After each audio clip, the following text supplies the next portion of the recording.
50வது படம் ஒரு 5 மகாராணிகளாவது மகாராஜாக்கு இருக்கணும்ல. எனக்கு அது கொஞ்சம் வருத்தமா இருந்தது.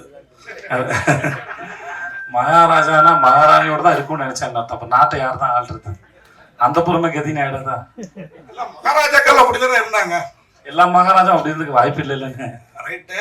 இப்ப 50வது படத்துலயும் அந்த காலத்து மகாராஜா, 75வது 100வது படத்துல முதல்வர், பிரதமர், கவர்னர், ஜனாதிபதி. அதாவது மகாராஜ் கீழே தான் பதவி. நீங்க சொல்றது வந்து அது கீழே போயிடுதுல இல்லையா? இந்த காலத்துக்கான மகாராஜாங்கிறது அப்படி யோசிச்சு வைக்கல. எனக்கு இந்த படத்தை மகாராஜான் வச்சதே வந்து ஒரு சாமானிய அவன் முடித்திருத்தும் தொழிலாளி, அவனுக்கு மகாராஜான் பேர் வச்சு அவனை அந்த அந்த சீட்டை சிம்மாசனம் ஆக்கினது இருக்குல்ல, அது நான் ரொம்ப ரசிக்கிறேன். ஸோ அதனால டைட்டில் வந்து 50வது படம் அப்படி இருக்கும்னு நினைச்சு வைக்கவே இல்லை. அது அமைஞ்சு போச்சு.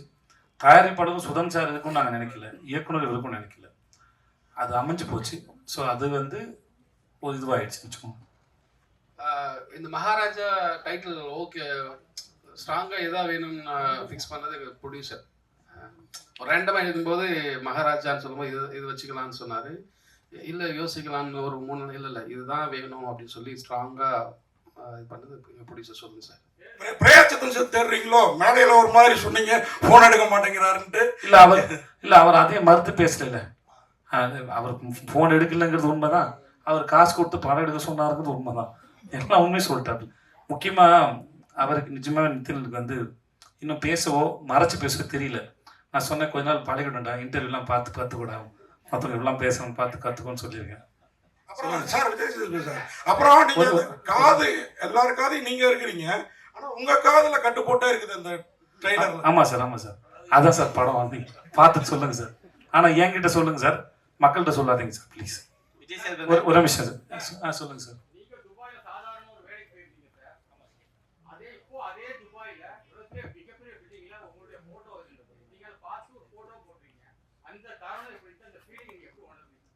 நான் இது இப்போ துபாயில் எல்லா இன்டர்வியூலையும் சொன்னேன், நம்ம மக்கள்கிட்டையும் அதை பகிர்ந்துக்கல, சந்தோஷம் தான் சார். முதல்ல இது நான் சொல்லி சலிச்சு போன கதையாக இருந்தாலும் கேட்கறதுக்கு ஒரு சுவாரஸ்யம் இருக்குன்னு நினைக்கிறேன் சார். இங்கே ஒரு கம்பெனியில் அக்கௌண்டண்ட்டாக வேலை பார்த்துனேன் சார். அது பேர் GKS enterprises, cement company sir. மாதம் 3500 சம்பளம் சார். இன்னொரு ஃப்ரெண்டு சொல்லி ஹீரோ ஸ்டார்னு ஒரு கம்பெனி இருக்குது, அங்கே துபாயில் வேலை கேட்குறாங்க, அங்கே 12,000 ரூபாய் சம்பளம்னு சொன்னாங்க, 1000 திராம் சேலரி. என்கிட்ட அப்போ பாஸ்போர்ட் இல்லை. நான் வந்து பாஸ்போர்ட் எடுக்கிறதுக்காக அப்ளை பண்ணியிருந்தேன். டைம் ஆகிடும், எனக்கு சீக்கிரம் போகணும், 10 நாளில் ஊருக்கு போகணும்னு சொல்லிட்டாங்க சார். அப்போ வந்து நானே என்னோடய degree certificate, ration card, contract certificate எல்லாத்தையும் எடுத்துகிட்டு நேராக கமிஷன் ஆஃபீஸ் போய்ட்டேன். அங்கே ஒரு நல்ல மனுஷன் இருந்தார். எனக்கு யாரையும் எதிர்பார்க்கல. ஏன்னா ஏரியாவில் கவுன்சிலர் பார்க்கணும்னு சொன்னாங்க, காசு கொடுங்கன்னு சொன்னாங்க. கையில் சுத்தமாக காசு கிடையாது, எனக்கு எதுவும் தெரியாது. அப்போ நான் இருந்த ஏரியா ஓகே. அப்போது நான் நேராக எதுக்கு எனக்கு யாரும் தெரியாது போது நான் நேராக கமிஷன் ஆஃபீஸ் போயிட்டேன்.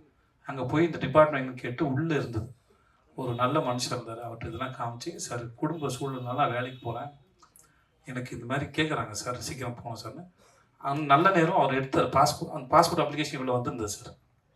அதை எடுத்து என்னோடய அப்ளிகேஷன் எடுத்து, தம்பி நீங்கள் நாளைக்கு காலைல போயிடுங்க ஏரியா போலீஸ் ஸ்டேஷனுக்கு. ஏரியா போலீஸ் ஸ்டேஷன் போனேன். அவர் வந்து என்னை கேட்டார், உங்களுக்கு கமிஷன் ஆஃபீஸில் ஆள் தெரியுமான்னு. எனக்கு யாரும் தெரியாது, ஆனால் எனக்காக அவர் சொல்லியிருக்காரு. பாஸ்போர்ட் கிடச்சிது, வாங்கிட்டு ஊருக்கு போனேன். ஒரு கவர் கொடுத்துருந்தாங்க.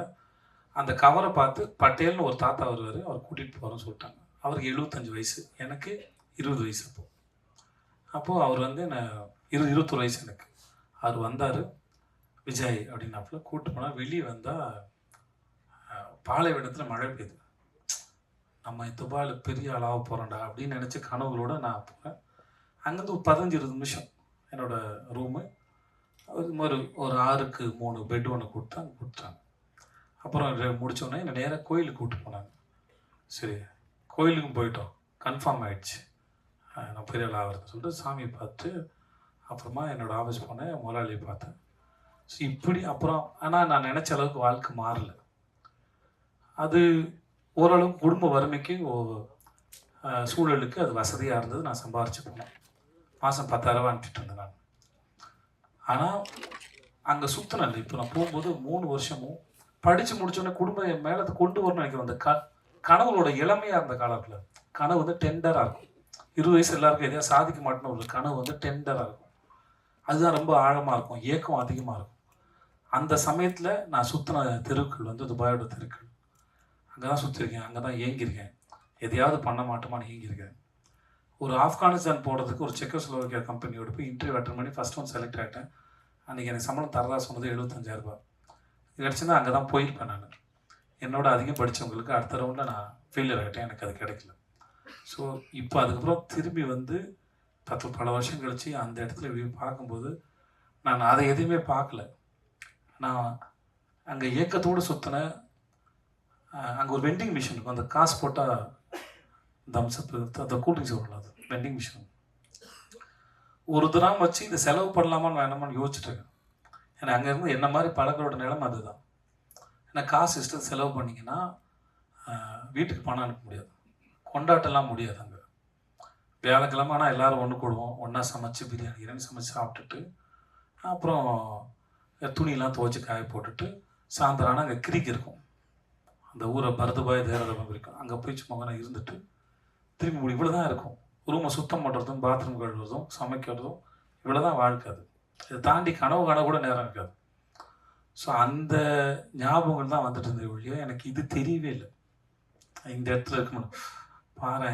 அப்போது அன்னைக்கு நான் ஏக்கத்தோடு சுற்றின அந்த நாள் வந்து எனக்கு சொல்லியிருக்கு, உனக்கு ஒரு நாள் பரிசு இருக்குடா இந்த இடத்துல. ஸோ ஒவ்வொரு நாள் பின்னாடி வேற ஒரு நாளோட சேர்ந்து ஒரு முடிச்சிருக்கு. ஒவ்வொரு விதைக்கு பின்னாடி ஒரு பெரிய மரம் இருக்குது, அதில் நிறைய பறவைகளுக்கு கூடு இருக்குங்கிறது தெரியாதுல்ல, அது அந்த விதைக்கு தெரியாது இல்லையா? அதை போல தான் ஒவ்வொரு நாளையும் நான் பார்க்குறேன், நான் நினைக்கிறேன்.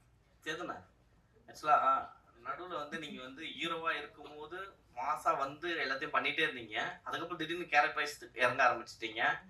எங்கே இறங்கினேன்னு சொல்லும்போது மாஸ்டர்லேருந்து எல்லாமே தனி அது இறங்குனது இல்லை, அது பேர் முதல்ல வந்து இறங்குனது இல்லை, கேரக்டர் வைஸ் போக ஆரம்பிச்சிட்டீங்க ஹீரோவா.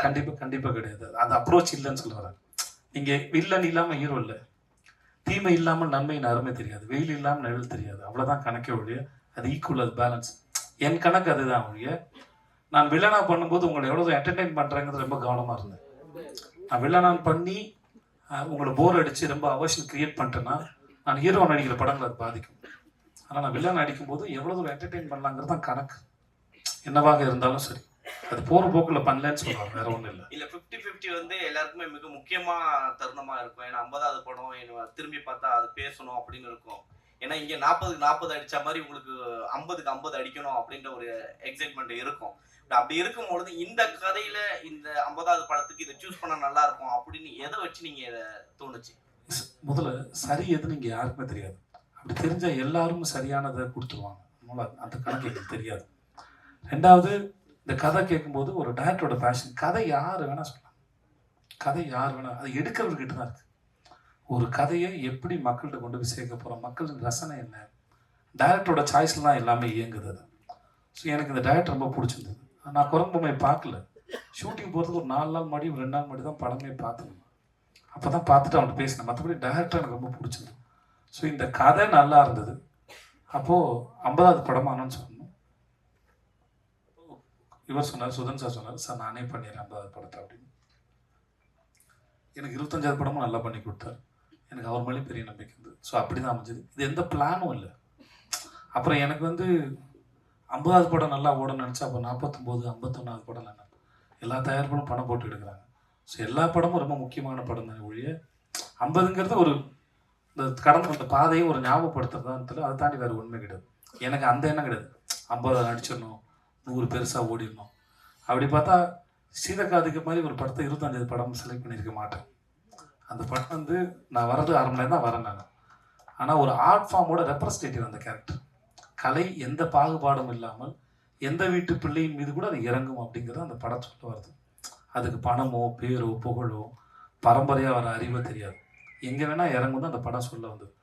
அப்படிப்பட்ட ஒரு படம் 25வது படமாக இருக்கிறதுல நான் பெருமை கொள்கிறேன். அது அந்த படத்தை நம்பினார்ல ஒரு தயாரிப்பாளர், அது வியாபார ரீதியாக பெருசாக போகாதுன்னு அவருக்கும் தெரியும்.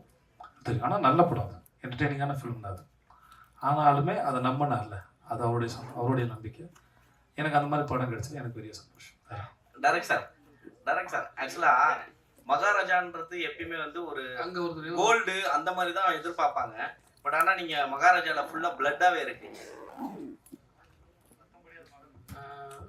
இது கவித்துவமால ஆன்சர் பண்ண தெரியலண்ணே, கதை தேவைப்பட்டுச்சு வச்சுட்டாங்க.